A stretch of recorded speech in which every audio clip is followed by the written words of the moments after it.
I mean, what better place to talk about the economy going to hell in the handbasket than by the pool? Hello, America. I'm down in Florida today, where I hosted a benefit for the Children's Miracle Network. I'm going to be here for a couple of days. More on that in just a bit. But the weather here is absolutely perfect, but there is a storm brewing up in Wall Street. The collapse of Bear Stearns' major investment bank highlights just how much trouble our economy is in. Very few on television can actually look you in the eye and say, I told you so. And that's because they don't tell you very much. They are afraid to be honest with you. They are afraid to be wrong. Or quite honestly, they're afraid to look stupid. And I've made a cottage industry out of all those things, so what do I got to lose? Here's the point tonight. For over a year, I've been telling you, the economy is in big trouble, and unless all of the cards are played exactly right, we are bracing for the next Great Depression. Here's how I got there. When it comes to what I've been telling you about the economy over the last 12 months, I wish I were wrong, but I haven't been. 26% of all new home loans this year are interest-only loans. That means we're buying houses we can't afford. Who in their right mind thinks that's a good idea?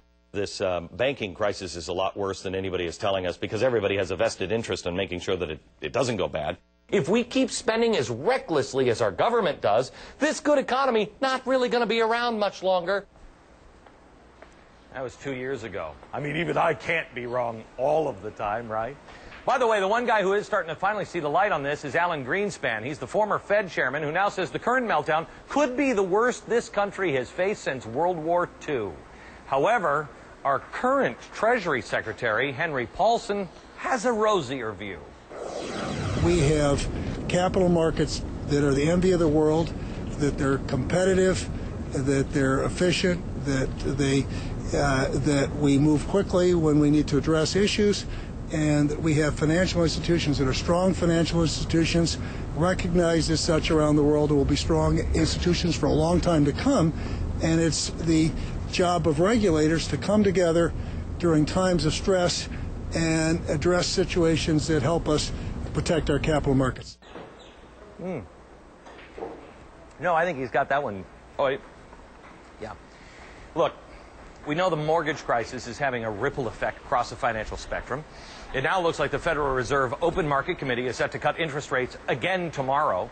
Does that mean we should all breathe a sigh of relief? No. Wall Street's going to go up, just like they did last week. It's not even close. A cut in interest rates essentially means that they literally print more money. That's a bad thing. According to the Wall Street Journal, the more dollars that they pump in, they can't fix what is fundamentally a problem of bank solvency. That's a quote. So tonight, here's what you need to know, America. There is one area of the financial market that is doing well. It's short sellers of the bank stocks. These guys are essentially betting that banks will continue to lose money, that they may make some cash in the short term. Well, that's great, but when average people like you see Wall Street losing confidence in our banks, they freak out. They withdraw their money, and that could cause even more banks to collapse. It is a vicious cycle where, in the end, we all lose. Bob O'Brien is the editor of Barron's Online, and Peter Schiff is the author of Crash Proof, How to Profit from the Coming Economic Collapse. Bob, let me start with you. Forget about all this talk about Wall Street and everything else. The average person is having trouble with milk. They're having a problem buying gas. They're having a problem making their house payment. 70% of our engine, of our economy, is run on us spending money. How do we pull ourselves out of this hole if people don't have money to spend? Well, Glenn, it's a very thorny question that we're trying to grapple with here. I mean, basically, everything that we're doing to try and bail out the financial services business is something, it's one of these, Main Street versus Wall Street initiatives. Everything you do to try and help Wall Street ends up rebounding and hurting Main Street. I think that's going to continue. I think the only message you can send to consumers out there is that they better be prepared for this to take a long time before it remedies itself. What does that mean? What does that mean to you exactly? How does the average person, remember, average person that's struggling to make the payments and gas, what do they do to prepare? Well, there's not much they can do at this juncture, I'm afraid. I mean, you're looking at record levels of things like oil, record levels for dairy products, even basic staples of life are all going to be more expensive going forward. And I think the only message that you're going to get from regulators and government officials is, folks, you're going to have to ride this one out. There's no simple fix here. Yeah. Peter, you and I we've talked about this for quite some time, and a lot of people have made fun of you for a long time being such a pessimist and calling this one damn near on the money, so to speak, up to this point. I said on the air, I don't know, 3-4 months ago, buy coats for your kids, buy shoes for your kids a couple of sizes up, because you're going to need them and they're going to cost you more money down the road. And everybody was making fun of me. Sounds kind of like what Bob was just saying. Of course, you know, there's a downside. All these bailouts cost money because the Fed pays for them with inflation. You know, it's crazy. You got Ben Bernanke or Paulson on television. Every time I turn on the TV, there's Paulson reassuring the American public that the underlying economy is sound. You know, it's like you go to your doctor and he tells you you're in excellent health, but I just want to perform open heart surgery just in case. You know, the Fed would not be doing this if the underlying economy were sound. It's because it's unsound that they're acting in desperation, but they're actually making the problems worse, not better. So, Bob, you think that we would be facing, if it hadn't been for the Fed, what they've done already, we'd be facing something that was worse than the 1930s right now? Regardless of whether the Fed has acted or not, I think we're in a circumstance that compares with the Great Depression, whether you're talking about weakness in the labor markets or the distress that we're seeing in the housing market. The comparisons with the 1930s depression is very easy to make. Okay. I think the only difference is on the margins, where you're seeing things like improved productivity resulting in a slightly better quality of living.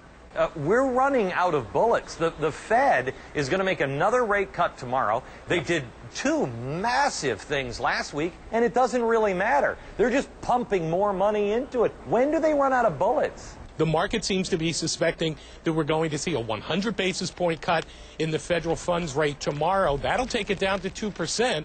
I mean, you know, do you want to enter a circumstance like the one that took place in Japan for most of the 1990s, where effectively real interest rates were in the negative? I don't think the Fed wants to do that, so they're getting pretty close to having emptied the holster here. But it's not a sense of those running out of bullets. They've been shooting blanks the whole time. Yeah. You know, the problem isn't that Americans aren't spending enough money. The problem is we spent too much money. These cures designing to try to get us to spend more. You know, Glenn, when you mentioned at the top of the hit that our economy is the engine is consumer spending, it's not. The engine of economic growth is consumers not spending. It's savings. That's what drives an economy. That's why our economy is phony. We're just like Bear Stearns. Bear Stearns went under because they had too much debt. Well, our entire country has too much debt, and we can't pay it back, just like Bear Stearns.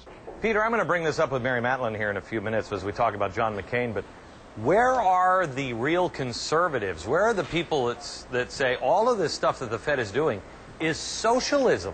Well, we are socializing and nationalizing. Exactly. There was one, you know, Ron Paul, but they drummed him out of the Republican Party. I mean, nobody would pay him any attention. He's the only guy that has the courage to speak the truth. Look at what he says on the Senate Banking Committee when he talks to Ben Bernanke and when he talked to Alan Greenspan all these years. He's talked about all this. He's warned about all this, but everybody has ignored him and others like him. I mean, I get marginalized in the mainstream financial world, just like Ron Paul has been marginalized in the political world. Right. And Bob, how fast do we see a sign of hope that something is working, or the other direction? How fast do we fall to the bottom? Well, how quickly can we go further? Can we go lower here, whether in the equities markets or in the dollar? I mean, I don't think there's a floor in place.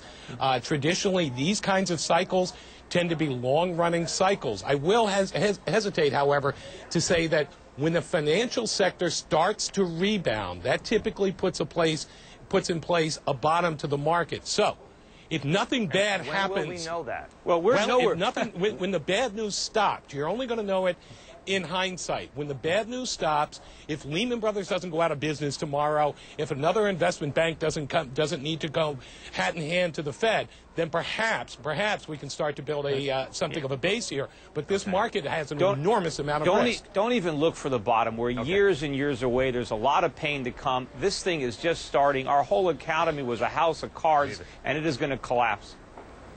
Typically, the housing cycle is... No,